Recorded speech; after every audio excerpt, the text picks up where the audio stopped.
Are you looking for a solution for no audio output device is installed? So its fix is provided in this video, so watch this video till the end.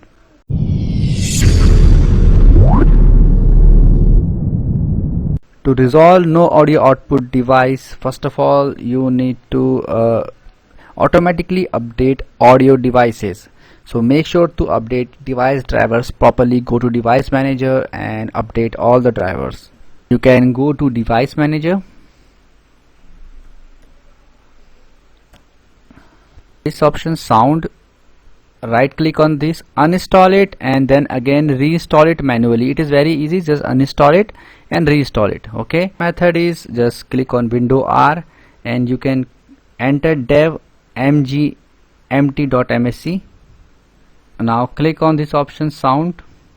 Now click on action and click on add legacy hardware. Click on next.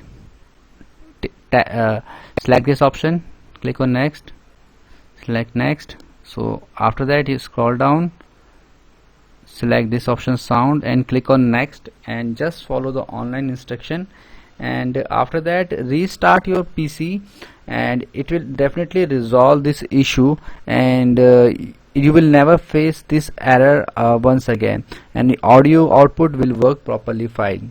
I hope now you will be able to do it, friend. In case you find this video helpful, just hit on the like button, also subscribe my channel. Bye bye friends, take care.